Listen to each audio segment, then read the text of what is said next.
Hello, everyone. We are the good guys. Welcome, Today, we're talking about one bad guy. Epstein. But first, tell us about Sukarno. Well, Sukarno was in the USSR, and the authorities let some beautiful women in his hotel room to have sex with the president. And later on, the KGB showed him the footage. And the reaction of Sukarno was, do you have some copies of this for the cinemas in Indonesia for the film The President Having Fun with Russian Girls? So the whole attempt to blackmail him, to have the honeypot to make the president blackmailable, failed miserably. And this is a good example, historic example of a honeypot. And the more contemporary example of the honeypot is, of course, the Epstein Island, where rich, famous, and influential and powerful people had sex and to make them blackmailable. Well, there's also the you have Indonesia and Sukarno, but also there's the example of recent times of Silvio Berlusconi, I believe. Yeah, of course. And Silvio Berlusconi was also not blackmailable in this regard. He really did not care. And of course, if you get blackmailed, all depends on your attitude. And the attitude of Sukarno was, wow, what a nice footage. I want more of this. So immediately he was not blackmailable. But you also will have rich and powerful people who would say, "Oh, please, don't have the publication of this footage. I will do anything for you if you don't publicate this. Please." And those people, of course, you can manipulate them. People can say to them, "Well, we will not." We will not publish this footage, but you have to do what we say. And I think in a lot of cases regarding politicians, it might be the case. Of course, it's speculating, but might be the case. What do you think? Well, I don't like what I think that is to be repudiated on principle, the non-aggression principle, is the turn to a kind of insincere cultural so-called conservatism, and conservatism as a political ideology is just the rhetoric of trying to get the momentary support of crowds for electoral purposes or for attention against dissidents, those who oppose power and who oppose institutions. Between the year 2009 and 2012, you saw a lot of anarcho-capitalist critique of power, the call for the abolition of the state, of taxation, of regulation, and that peaked in 2012 with a WikiLeaks by Julian Assange.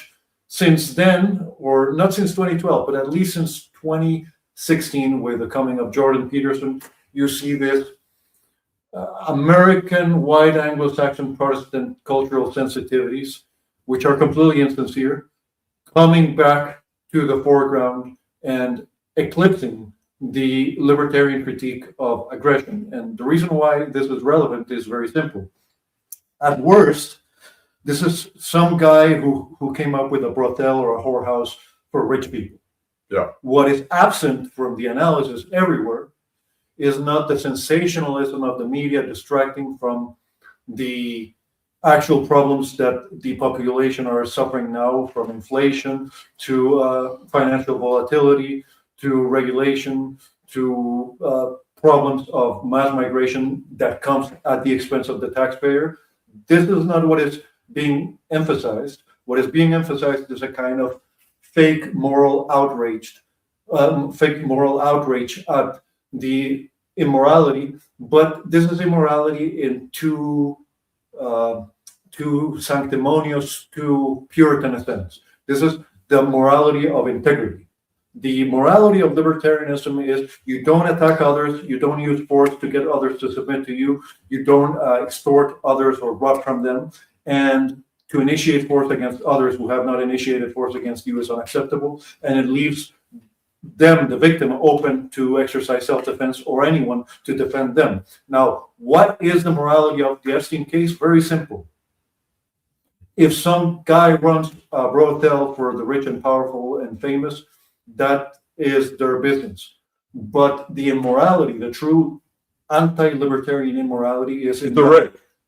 not only the rape, is that it was not consenting, it was involuntary, that many people were sedated, were drugged, and were Yeah. kidnapped. Yeah. So the adults who were taken there were in many cases taken not even against their force, against their will, but by force in a way that it obliterates their own will and makes their own will, the absence thereof, because they're drugged and kidnapped, legally similar to if you took a minor, like a person 13, 14, 15 years old, who does not have the ability to consent, who cannot consent because they don't have a full understanding of the long-term consequences of their actions.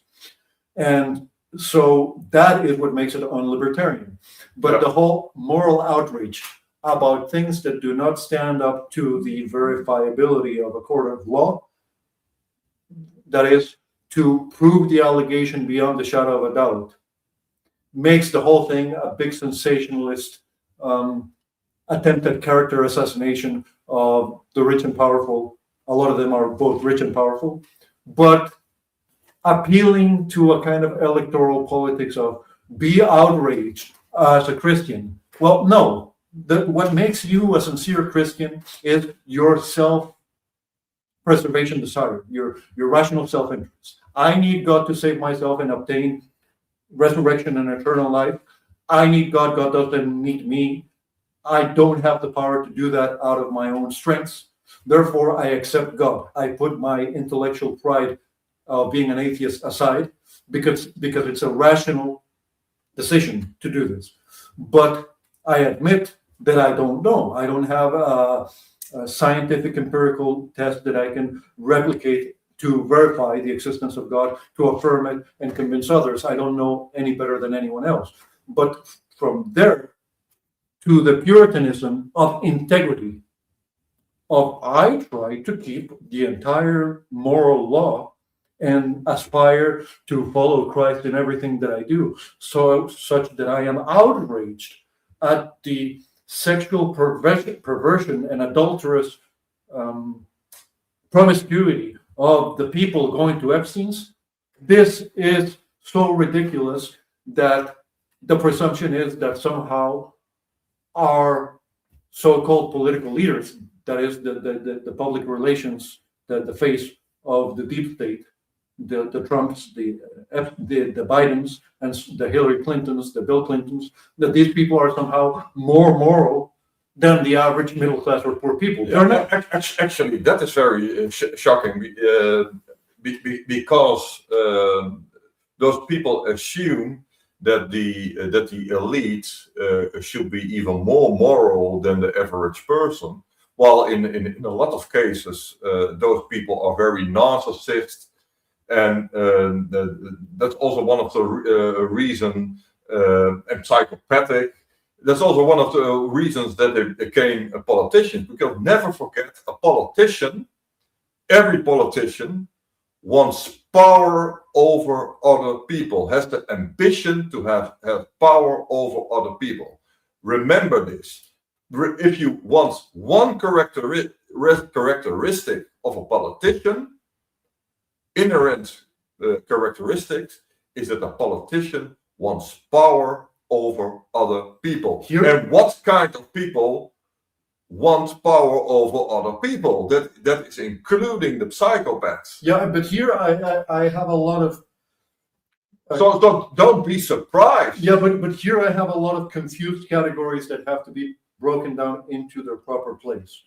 From criminal to evil person to people who seek aggression as a form of dominance over the general population. And these categories touch on the psychology, the politics, the law, the natural law of things. So there is no such thing as power outside of physical aggression, that which is enforceable. You can make people obey you because you are the representative of one of the branches of government, the legislative, you're a judge, you are an enforcer, you're a policeman, etc. That is power in a literal sense, that you have the authority politically to go impose some law or policy on someone else. Then you have the accusation of being selfish or excessively insensitive and inconsiderate towards other people, which in psychological and psychiatric terms is the narcissist, psychopath, sociopath categories. But that disconnected from ethics, that disconnected from the idea of not the complete ethics, the minimum ethics, the basic ethics of what is it that you should and shouldn't do. Well, you shouldn't attack others, threaten others, and get them to submit to your will, or drug them up so that they have no will, they become like a child. That you shouldn't do. But if you detach the term sociopath, narcissist, psychopath from the ethics, it becomes just an empty insult. And then you have the category of the criminal law, which is, by what standard do you say that someone is evil? Well, because they can be proven to have attacked the body or property of another person, or drug them up so that they submit and no longer have a will of their own. The problem with the Epstein files is we have no way of verifying whether these Epstein files have something added to them or not. The wife of John McAfee, for example, says that she thinks that John McAfee never met Epstein, but that he thought that he had been murdered. There's a missing footage of the camera pointed at the cell of Epstein. But besides, there's also conspiracy theories that say that he's maybe alive in Israel. I don't care about that. What I care about is how the public is being misled into what is effectively a psyop. What I mean by effectively a psyop is it is an emphasis and a focus and a bringing of attention to a situation that will increase the levels of fear and anxiety in people, whereas they should have a kind of cynical wisdom to know there's nothing new under the sun. Of course, those who seek aggressive, interpersonal, physical, institutional power over the majority of people are evil people. And of course, evil people are not doing it simply to laugh like the Joker in a Batman movie. They want to get something. And what moves the world? Money, sex, force, and threats of force. That third one is the state. Then you get fame and recognition, and you get those also in the state. And nothing is for free in that regard. Yeah, and so of course they make qualitative trade-offs, but don't think for a moment that it is the fact that our political leaders are being adulterous and promiscuous and abusive to young people, victims. Yeah, well, you can ask, what did you expect? Yeah, what was it ever any different in the case of Pharaoh or the daughter of Herod who cuts off the head of John the Baptist, or many other episodes throughout history? What has to be understood is, from the standpoint of regular people who are weak and powerless, what you need to do is to cooperate towards non-compliance. Think of someone who ran some kind of business and did not comply with lockdowns of the COVIDistas through 2020 through 2022, from 2020 through 2022, and employed people who would otherwise be afraid of losing their job because their job was compliant with the policies that said you have to play Russian roulette and get this medical treatment to show that you are on with the program. This is what really disgusts me about the psychological effect of the attention given to the rich and powerful regarding the Epstein files.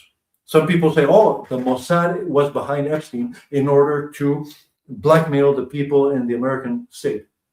Yes, but this has nothing to do with the fact that most of the tyranny and oppression of the American or any people on a yearly and monthly basis has to do with having to give up part of their income and part of their freedom to be entrepreneurial and make more income in order to obey the arbitrary rules of those who want to extort them, who want to rob them, who want to freeze their bank accounts, who want to audit them, and who want to claim them as serfs and slaves as tax collectors do. This is what annoys me. Who gives a damn if some rich guy had an island where he had a brothel? Well, of course, the mother of the woman who got kidnapped and sedated, drugged up, Yeah. and carried there. But The direct victims, if Yes. you really, or the only victims, not the direct, the victims are those abused girls. but in a even in a state's legal system, there's no statute there's no what we call prescription on these crimes. That means it behooves the victims to open a criminal case and press charges and present evidence. And if these records are public records that enjoy the presumption of good faith coming from state agencies, then it's just a matter of taking people to court. The problem, of course, has to do with certain political immunities that people who are wielding power have. But that doesn't mean that once their terms are over, they cannot be brought to a normal court. The statute of limitations on things like murder and rape doesn't expire. So it's a matter of presenting legitimate evidence. Now, the problem, of course, is that there are going to be the conspiracy theorists who say, yeah, but these evil people, they know that all they need to do is to present uncertainty or contradictory evidence. And then the principle of criminal law is better a guilty person on the street than an innocent in jail.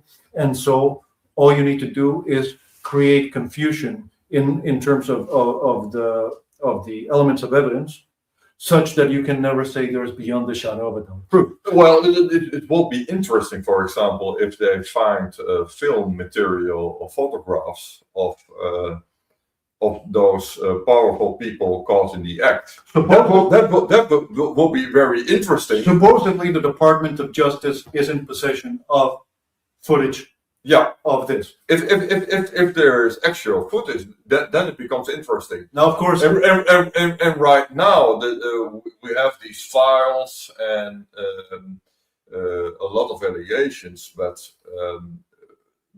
really hard proof isn't there. now, of course, the other thing that has to be considered is that the people who are evaluating the evidence, the judges and the criminal prosecutors, they themselves are not saints. Everybody's talking from the standpoint of the FBI and the CIA are not people who are getting bribes under the table from billionaires to blackmail other billionaires who have political aspirations. And a lot of these emails going back years are not just false allegations sent as an email for a prize. And also that the judges don't receive themselves bribes. You can bribe some key figures, and without people finding out, that is possible. It is possible to bribe and blackmail a judge. It is possible to bribe and blackmail a key figure within the FBI or CIA, and that's also what people don't understand. In one way or another, people have the mindset of that there are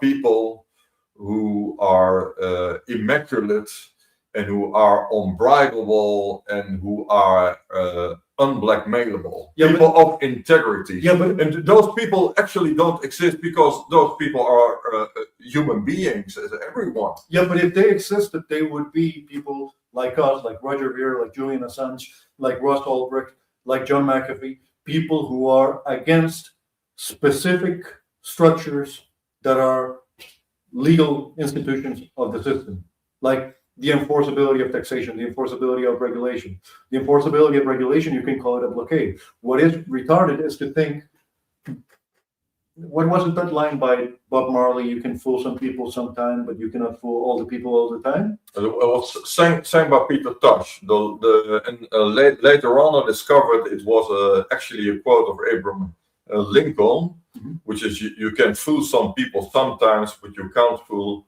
all the people all the time. And It originally from Lincoln, but it came in the song "Get Up, Stand Up" by the Wailers, and was sang by Peter. This particular line was sang by Peter Tosh. But this is not true.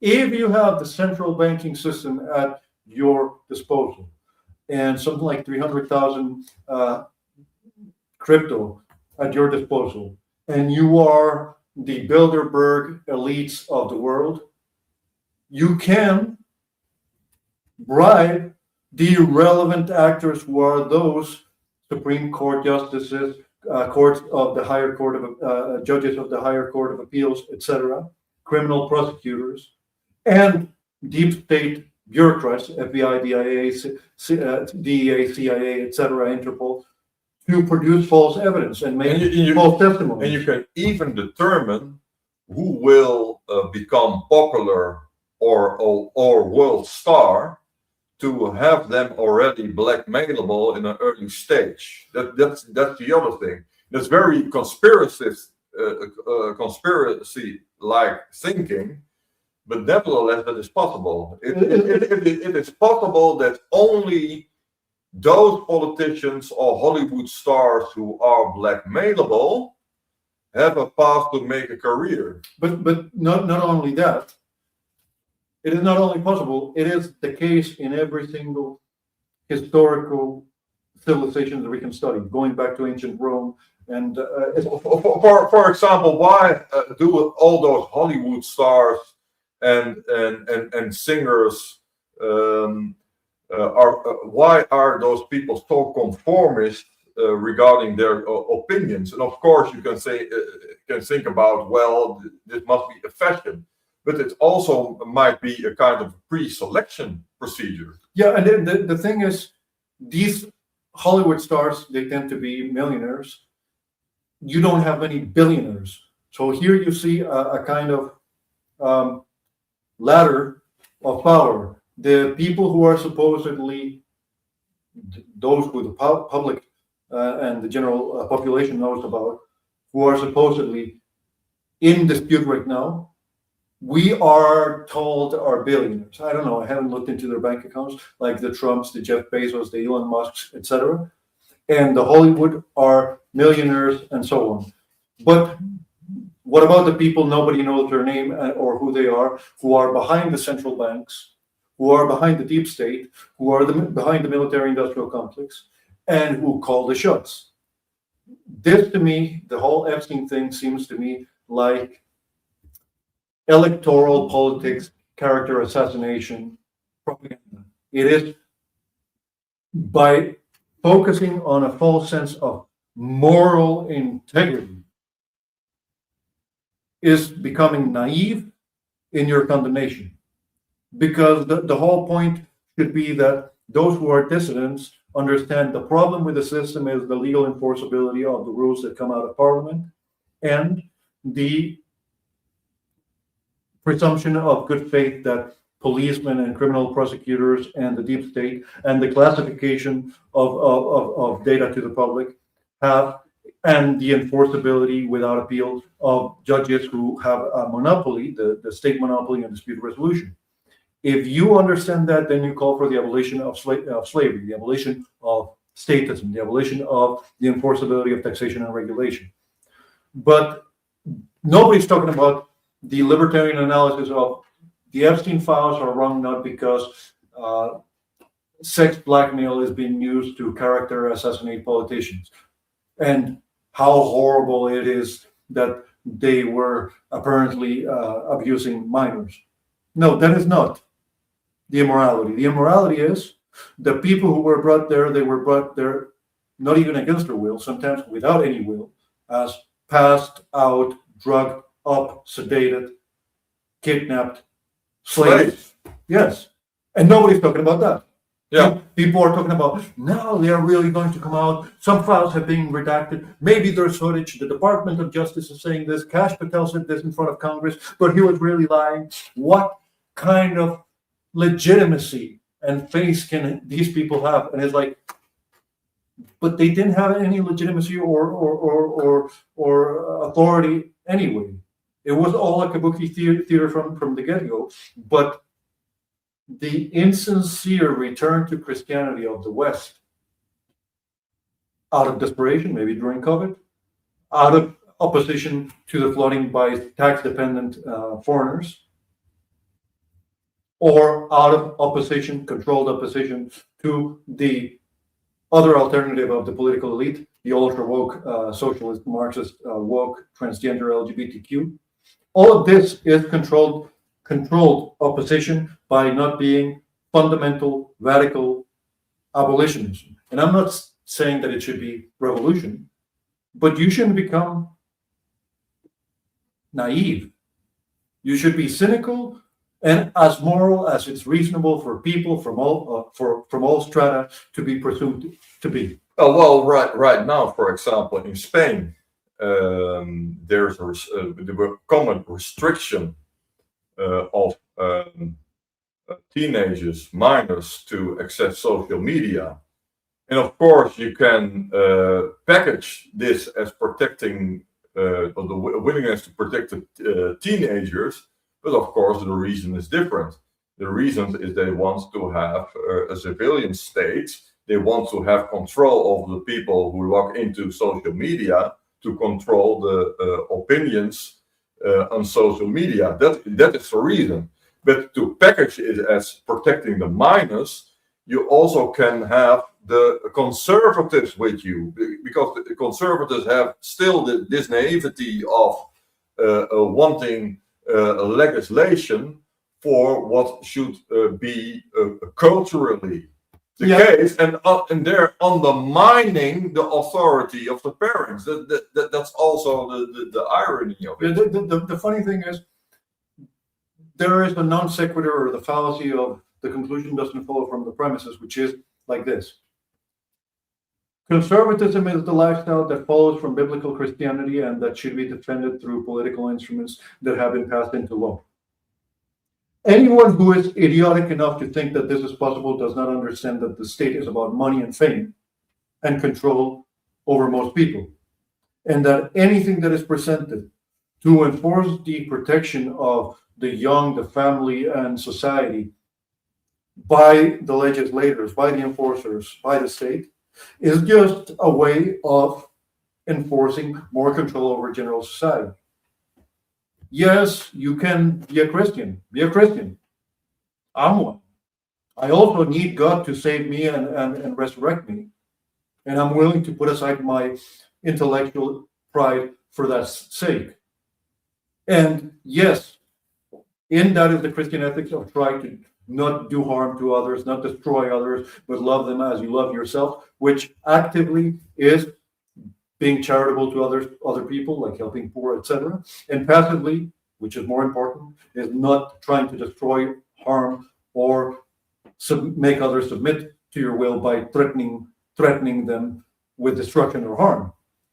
But to think that somehow human beings, extremely financially wealthy and logistically powerful human beings, in any way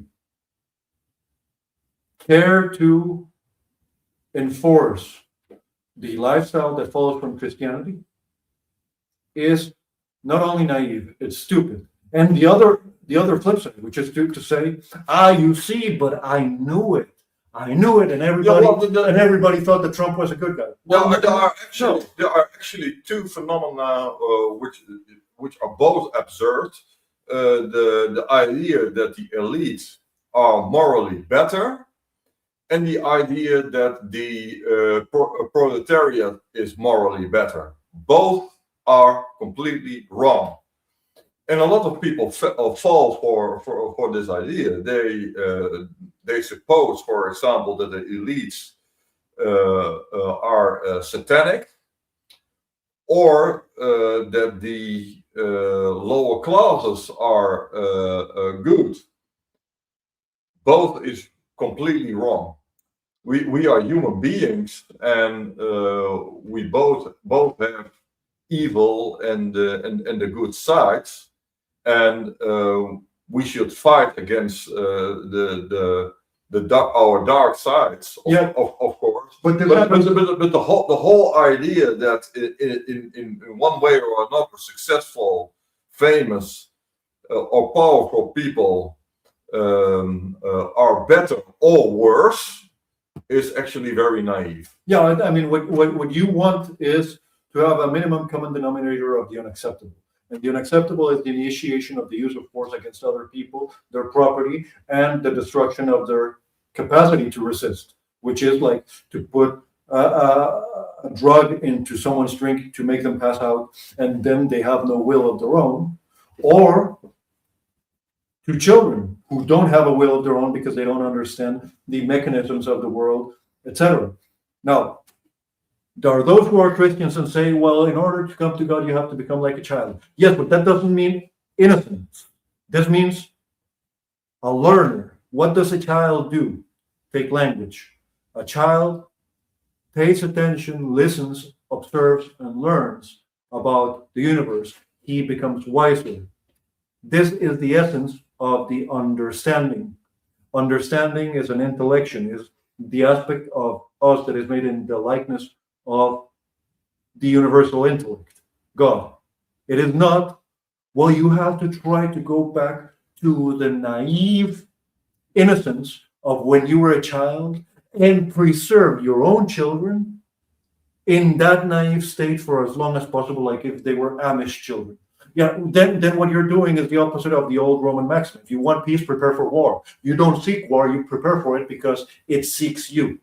Nobody says, well, I'm going to send this letter to the IRS to see if they will tax me. Please tax me. No, people get a tax attorney after the IRS sends them a letter saying, well, you slave have to pay up because it's a political expedience that you pay for our projects because the Congress and the Senate and the politicians and the judges said that this was the case.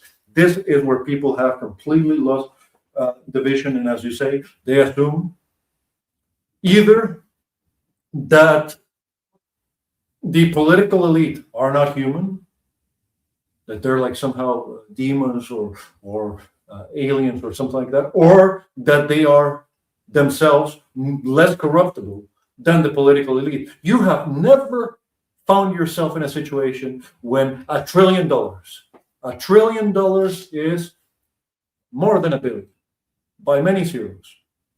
And I'm not even talking about people who are central bankers, people who are presidents and prime ministers. I'm talking about people who are behind those things, behind large quantities of uranium, of military equipment, of kidnapped scientists like Einstein during the Manhattan Project, or John von Neumann during the Manhattan Project.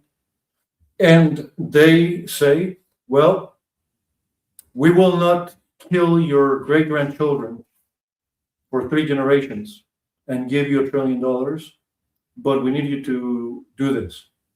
And so this electoral politics of the sensationalism of Trump, he was supposed to be a populist and for the people and against the big state, and it turns out that he has been a rapist, pedophile for decades. Well, you don't know that.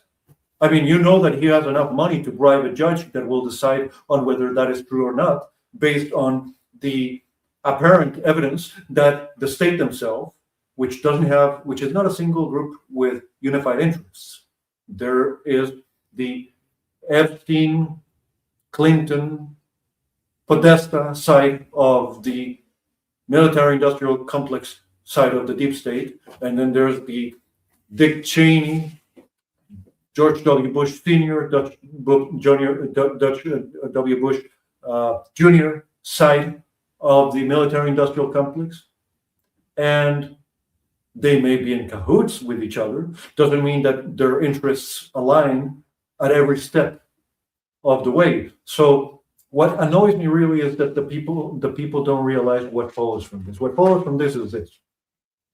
You are responsible individually for the safety of your child, for the safety of your teenage child, for the preparation of your child to be cynical and Krav Maga, paranoid, ready to defend himself from a kidnapper, from a stranger. You are individually responsible for these things not happening to your individual child who you brought into existence, just like you are individually responsible for your own freedom and physical integrity. Self-restraint, self-defense, defense of the defenseless are the mechanism, not the law, not the Constitution, not the legislation that comes out of the chambers of power. If anything, I, who studied law, would recommend don't use the law. Use the Bill of Rights, the Constitution, the international treaties on human rights, and place injunctions. Whatever it is that you charge your customers, make sure you have some extra change to buy a lawyer who will place an injunction. Yeah, but you're doing something that is illegal. It doesn't matter because I find that this law interrupts my exercise of this fundamental right that is in the Bill of Rights or in the document of human rights. Here in Europe, it's the European Charter of Human Rights or the Constitution, etc. And I just place an injunction. And it's going to take you probably years, if not decades, to take that all the way to several bureaucrats handing over the file to another new judge that has to go through the entire file, etc. But at least you can slow down enforcement while you get gold, silver, crypto, and good friendships with good guys.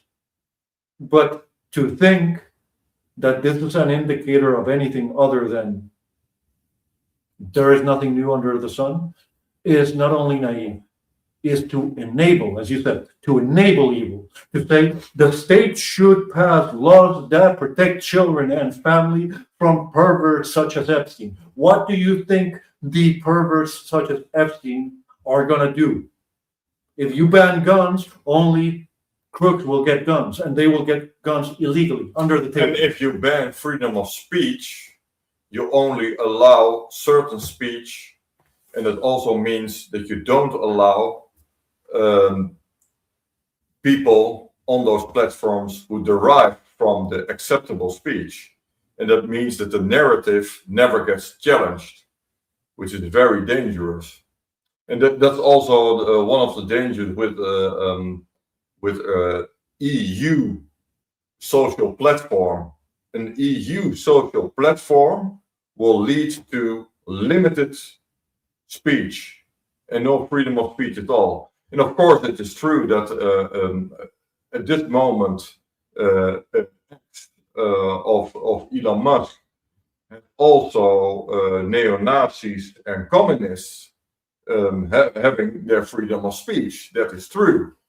But at least all those neo-Nazis and communists get a reply, get criticism, all of them.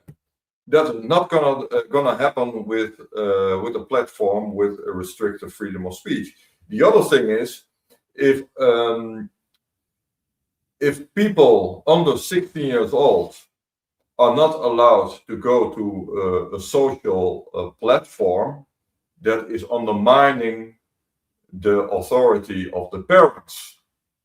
The parents might have the idea, well, my child, even though he's 15, he is already capable to formulate arguments, and he's a critical thinker. He wants to have discussions. He should have a place on the social platform. Parents with those 15-year-olds can't decide if the state says, well, it's restricted for 16 plus, who have all kinds of rules. We have a taboo on racism or classism or a kind of a phobia, etc., etc. That's a very bad idea. Yeah, well, what this does is it only enables the state. As you say, it creates the That by it creates the social conformity system of the Chinese, yeah. but to forbid it is a false safety. It's to outsource your responsibility as a parent And to decide what it is that your child learns, which is the exercise of supervision. I think that there are greater things of priority. For example, here in the Netherlands, you cannot legally truly homeschool a child. It's extremely difficult. In Ireland, you can do that. But if you do that, you have to move from the Netherlands to Ireland. In Ireland, you can do that because Article 42.2 of the Constitution says anyone can homeschool without any kind of bureaucratic examinations on levels, which means it is completely left to the parents.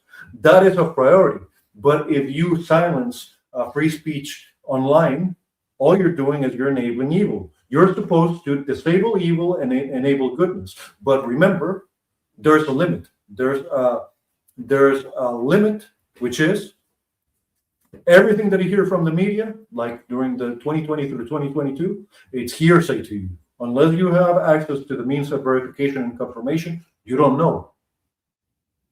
I really don't know if in one of those emails that supposedly came out in the Epstein files, George Bush Sr., according to some victim, according to some email from 2019, participated in a cannibalistic human sacrifice of babies. Now, does the Bible talk about this with the Canaanites and Moloch? Yes. But do I have beyond the shadow of a doubt proof myself to be the judge to affirm that I have evidence that this is the case? As I encounter George Bush Sr. He's dead now, by the way. Or yeah, on a train station in London, I don't know. Now, if someone did that to my baby, I will. You can imagine what my reaction will be. But that's precisely the whole point. You shouldn't be distracted from exercising the responsibility that is explicitly and exclusively yours as a parent, and think, oh, I just vote for this and I agree with this and I don't tax revolt because the state has my best interest at heart. This is a fun idea. Yeah. Okay. Do you have any other thing to say about the Epstein files? One of the things that I do find interesting is the involvement of Epstein with the hijacking of Bitcoin Core, BTC, and how he played a major role allegedly in financing the now defunct Bitcoin. I think it's 29% down this year. Bitcoin BTC, that is what Michael Saylor and many others are behind. And that is interesting because in order to undermine and co-opt and sabotage Bitcoin, you would need that kind of logistical and game theory access, not only to finance, but to connections. And one thing that, whether Epstein was an agent of Mossad or not, one thing you know for sure is he was an Ashkenazi Jew and he studied physics. So he understood incentives and he understood in the abstract logistical infrastructures in a long-term way. So that is actually what I find most interesting. The least sexual, the least pervy aspect of Epstein that I find most interesting is how he contributed to the co-opting of the original project of Satoshi Nakamoto to promote the control of financial institutions and the power elite over Bitcoin, which in my opinion has no longer the title of Bitcoin. Bitcoin Cash and Monero are closer to the original vision of Satoshi Nakamoto. But here you have it, paradoxic. The most outrageous aspect of Epstein files for me is not those comments that are mere hearsay, gossip, or allegations that remain to be proven at a court of law regarding sexual abuse and kidnap, but the extent to which he contributed to the undermining of the currencies that effectively help people not finance the political elite that are in cahoots with the banking elite. Yeah, and also he might have undermined the trust of naive people who worship high-ranking politicians in Hollywood. So there's also a moral bankruptcy, what was always the case. There's nothing new under the sun, but it might open some eyes. But the effect is there. There is a cultural effect of paranoia and anxiety for parents everywhere, especially parents here in the Netherlands. I notice it, that there's more distrust. And it's not because I am a foreigner. The foreigners that are state dependent and claim to be refugees keep on coming by the boatloads. It has to do with the fact that compliant slaves know that they have to send their children to state schools to be indoctrinated. Otherwise, the Gestapo and the SS will come knocking on their door and maybe kidnap their own children and call it the protection services of children. But under those circumstances, the daily life of parents become hell. Not only having to get up early in the morning and take your child to school or let your teenage child cycle to school, but this Epstein files creates the illusion that the kidnapping, human trafficking perverts are statistically so overrepresented in the population that the wolf is everywhere, and they don't realize that teenagers of every generation since late 1950s, the 60s, the 70s, the 80s, the 90s, themselves engaged in highly irresponsible and rebellious behavior, sometimes including the parents themselves. And that's what I find disgusting, the puritanism of hypocrisy. From the standpoint of game theory, people think that rules for thee but not for me is a way for me to control thee. But actually, this is the old tale of the parents become puritanical once they have children of their own, and then it's rules for thee, not for me, after I already went through the 60s, the 70s. Yes. And that is to quote the late American comedian George Carlin, referring to a group of white slave owners who wrote down that we find these truths to be self-evident, that all men are created equal, to be stunningly full of shit. Yeah, for example, the hippies who prohibit the children to smoke weed, for example. Yeah. Yeah. Or former hippies. Yeah. People who hold their 17-year-old Yeah. child to standards higher than they exercised when they were 17 years old. Not when they got a job and a mortgage and a house and savings. These people contribute to the progressive fiscal, taxation, regulation, enslavement of their children. And they contribute to the plummeting of the birth rates. Very important too. To the absence of the great-grandchildren that will pay their pensions. We should do an episode about the plummeting of the birth rate as well. Yes, but for the time being, not for now. Yep, for the time being, we are good guys. Till next time.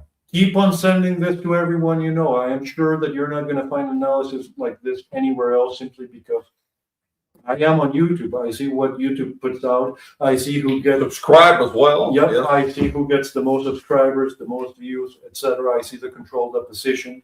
I see the mysteriously popular channels that are not radical anti-statist, but pay outraged attention to the new developments that are taking place and say, you see, I told you. No, you didn't say taxation is theft. You didn't say abolish the state. You didn't say peaceful non-compliance and collaboration among other non-compliant members of society. You did not say that. And that's why I tell you, like, subscribe, share with your friends, family, neighbors, bosses. Get fired over this. We're the good guys. Till next time.